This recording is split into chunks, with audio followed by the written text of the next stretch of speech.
Okay, hello. In this video, I'm going to show you how to calculate the magnetic field around an infinitely long wire, an infinitely long straight wire, as you can see here. Well, it's not really straight and it's not really infinite, but we are going to assume that it's an infinitely long wire in free space, and we want to calculate the magnetic field at different positions around this wire.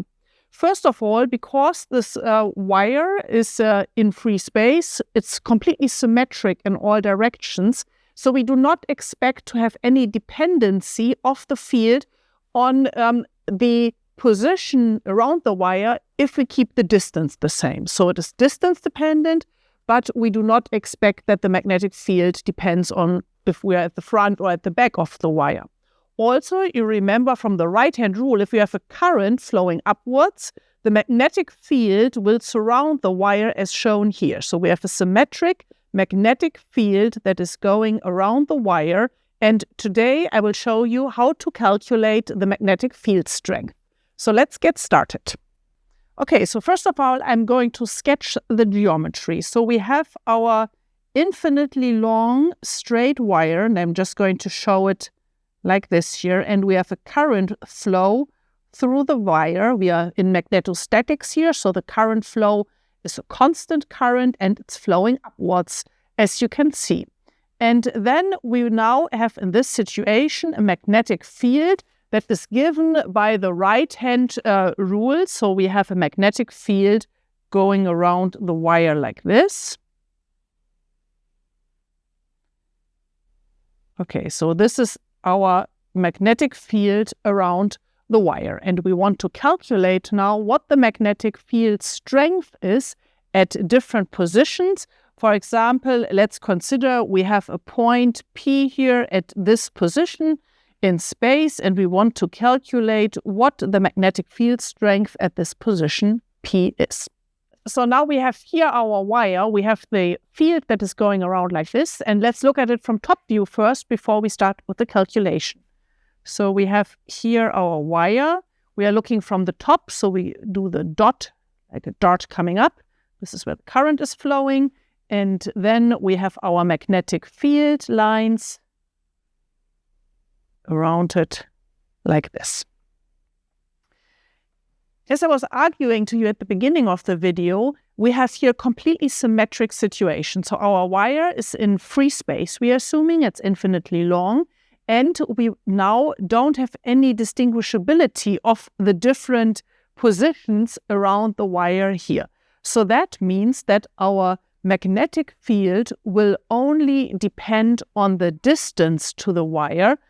But like where the point is, are we at this position? Are we closer? Are we further away? But it will not depend on where on the line we are here.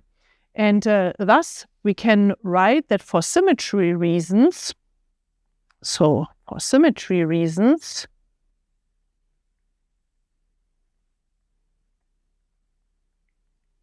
we have a magnetic field H of the position R that is only dependent on the distance r and not on the angle phi or the position z along the length of the wire, and it has the direction of the unit vector e pi.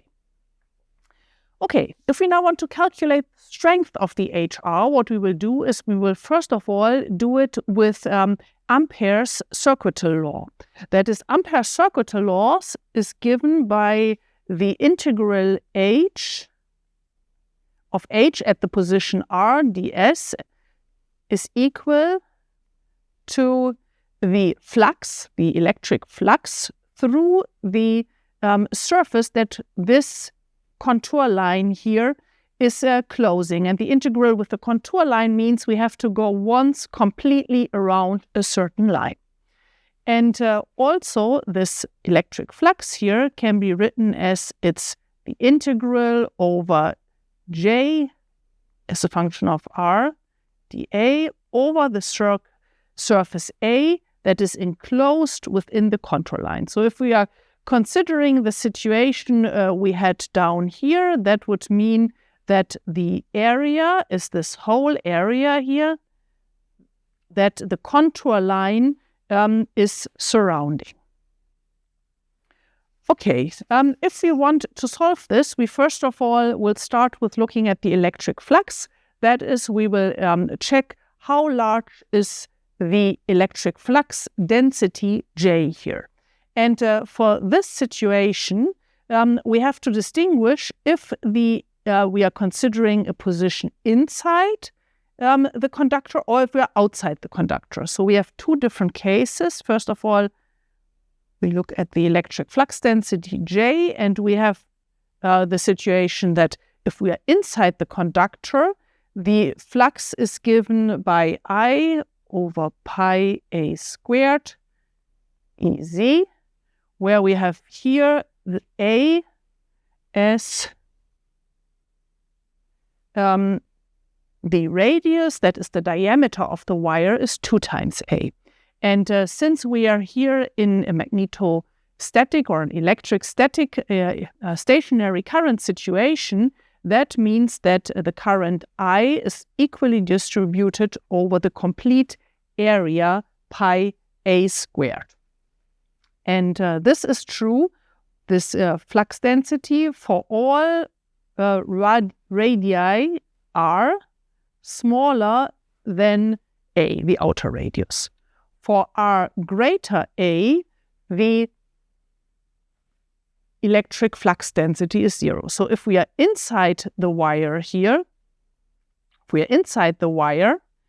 then we have an electric flux density given by I over pi a squared. If we are outside, the electric flux density is 0.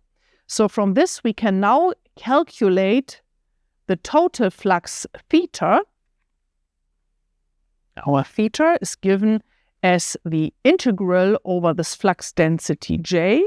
So we have to calculate for the whole, for example, this red shaded surface here, the integral J of R over our surface element dA. Now, if we are considering the surface element, and let me just write down here our coordinate system. So I is here pointing in the z direction. So our z direction is this direction here in my case. And then we have the radial direction, that is this direction, and the phi direction is here. So our vector E phi is pointing in this direction. Our unit vector ER is pointing in this direction. And if we now want to put in the element here of the surface, we can go to our coordinate system. We are here in cylinder coordinates. That is, we use this middle column, that is for the cylinder coordinates. And we go down to the surface elements, and the surface elements are given here. And now we need the surface element that is pointing in the z direction, and that is the surface element that is down here. So we can see that our surface element is given by Ez r d phi dz. So let's put that in. So our surface element is here r. Our surface element is r times dr d phi Ez, and we have a current density J pointing in the z direction. So putting this now together, we have a total flux that is, first of all, we have to consider for inside of the conductor, and then we'll consider outside of the conductor. So inside of the conductor, we integrate first of all over all angles phi, so 0 to 2 pi, and we integrate to a certain distance r. So if we are inside the conductor and we are only considering this inner part, we will have a small radius r. If you're considering the screen line outside, we would have a larger radius r. So I would call it the same letter here also r as it's typically done, even though this is also the same integration variable as here. Okay, So let's do this integration then, and what we then find for this integration, that we can put in our I over pi a squared, and we integrate over dr and d phi, and have as a result then r squared over a squared times the current I for r smaller or equal a, and we have the total current I included in this integral for r is larger than a. So what we see here, what we actually calculated, is that if we have a radius, if we consider an integration line within the conductor, so if we consider an integration line, for example, that is running like this inside the conductor here, we have this small area inside the conductor, and this small area then is carrying a current that is related to the total current through the conductor I by the ratio of the two surfaces. So we have to divide pi over r squared by pi over a squared and multiply it with the total current I, and so we get the electric flux through this small orange surface that is part of the conductor. If we have the green line that is outside here, then the green line has as their current the total current I inside, so this is just given by the total current I. Okay, so now we have calculated in this overall integral here, we have calculated what the total electric flux is by solving this integral over the area that is surrounded by the contour that we are interested in. And we have done this by taking two different situations. One is the situation where we are inside the conductor. The second is where we are outside the conductor. And what we found from the integration, from this integral here, is that either we have the total current I outside, or we have a ratio of the two surfaces multiplied with the current for the electric flux. And this electric flux, total electric flux that is inside the contour, can now be used in combination with this left part here of Ampere's circuital law in order to calculate what the magnetic flux is, what the magnetic field strength is. And for this, we will use the symmetry now of the magnetic field. So we continue. So now we can plug this into the equation h of r ds is equal to theta. And for this, we first of all now look at this integral in more detail.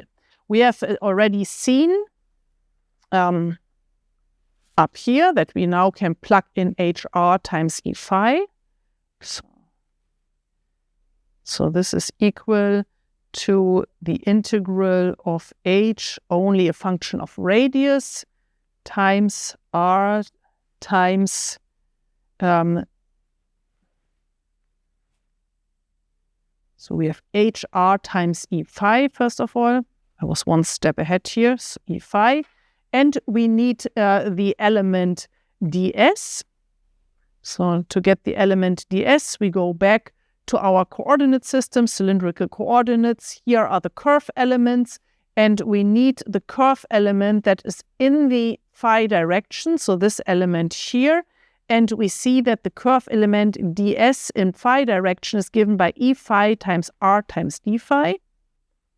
So we multiply this here with r times e phi times d phi.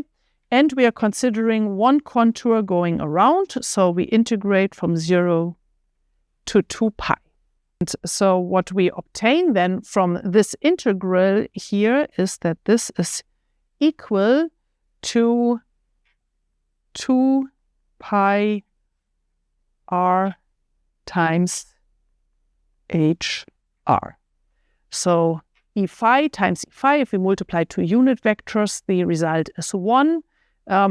R and HR are constants in the integration over phi, so we can pull them in front of the integral. And so we are just integrating 0 to 2 pi of 1 times d phi, and that's exactly 2 pi. And this integral now has to be equal to the total electric flux following the equation up here. And if we plug this in, we just get as a result that the h of r is equal to theta over 2 pi r. We plug in our result from previously from here for the theta. And so this is equal to r times I over 2 pi a squared, for r is smaller or equal the radius, and it's equal to I over 2 pi r, for r is greater than the radius a. Often we want to write this as the vector quantity, so in order to do that, we go back and plug it into this equation here. So we have just calculated the h of r, and we have to multiply it by the vector in phi direction in order to get the vectorial magnetic field.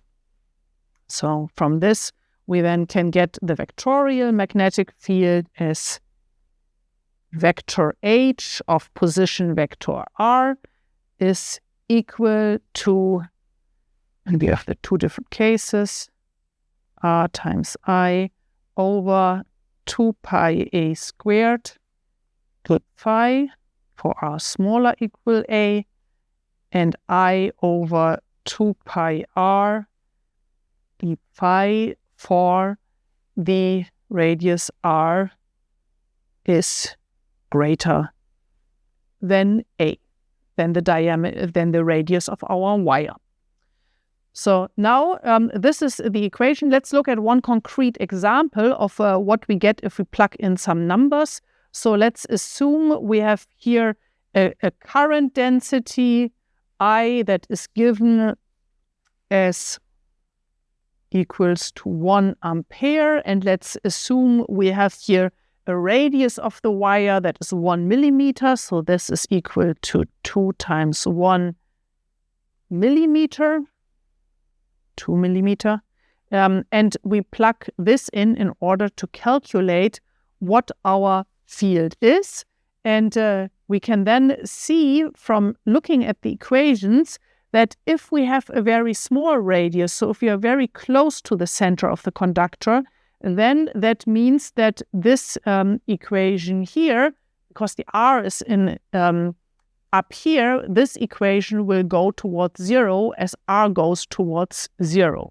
So if I just draw the conductor again, so if this is our conductor, and if we are considering a magnetic field line now inside the conductor, just a moment, let's do this in green again, inside the conductor, this is supposed to be symmetric. So inside the conductor we have a field line, and this field line then has a magnetic field strength that is given by r times I over 2 pi a squared e phi. If we are plotting the field from the center of the conductor, let's call this x direction here, if this is a coordinate system like this, so this is the y direction in Cartesian coordinates, then the field on this x position here will show upwards like this. So this will be the field vector h of r at this position x1, let's call it. And then if we go to a different position, let's take a field line outside, just draw it in orange so that we can see it better. At this position we have again an h vector here, an h vector here, and if we consider the strength of the two h vectors, we see that actually the magnetic field strength will increase as we are coming from the center of the wire outwards up to the position of where the outer wall of the conductor is. The field strength will increase, and then it will drop again, because then we have the r here in the denominator, and that means it scales with 1 over r, the field. Okay, so plotting the field, we get something like this. Plot the absolute value of h in ampere per meter over the x-axis in millimeter. It means we have 0 field right in the middle here, and then the field is increasing with r, so we have a linear increase of the field up to the position A. So here at the position A, we have the maximum, and then, so it's proportional in this direction, it's proportional to r, and then it's again dropping because we have a dependency of 1 over r. So this is what the field looks like, and actually if you calculate the field strength at this position, the maximum field, this is given by h of A is equal to I over 2 pi A. 2 pi A, and the same is seen for both equations. And the value for the 1 ampere and 1 millimeter radius is 195 ampere per meter. So that means this position here has 195 ampere per meter as the magnetic field strength. If we now consider what is happening in the other direction, we see that this is actually the absolute value is symmetric. So if we now consider the absolute value in the other direction here, let's point at it here, if we consider this area for the negative x, then actually the magnetic field vector will go down here at this position. If we consider here, we will have a magnetic field vector pointing like this. This position, we have a magnetic field vector pointing out like this. So the magnetic field vector is always pointing in the phi direction, as was written down here. And if we are therefore looking at this position here, we have the same field strength as for the positive position, but the vector is pointing in the opposite direction. So one vector is pointing in the EY direction, the other vector is pointing in the minus EY direction. So if we are plotting just the h here, as I put it, we will have a symmetric kind of plot.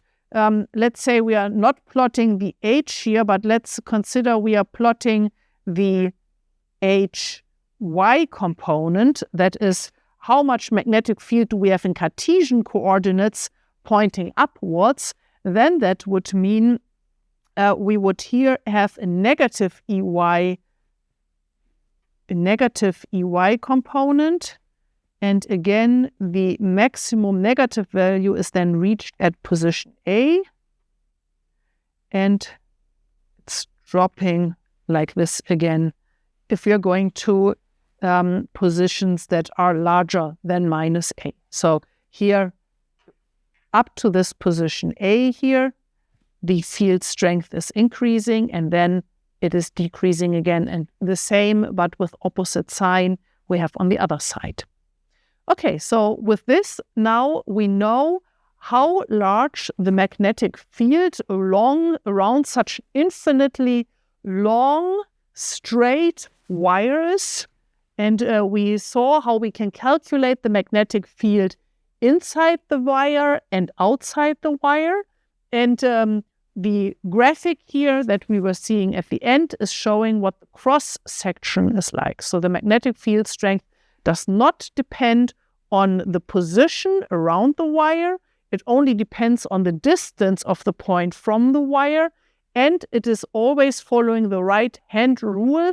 That is, the field is always pointing in the phi direction.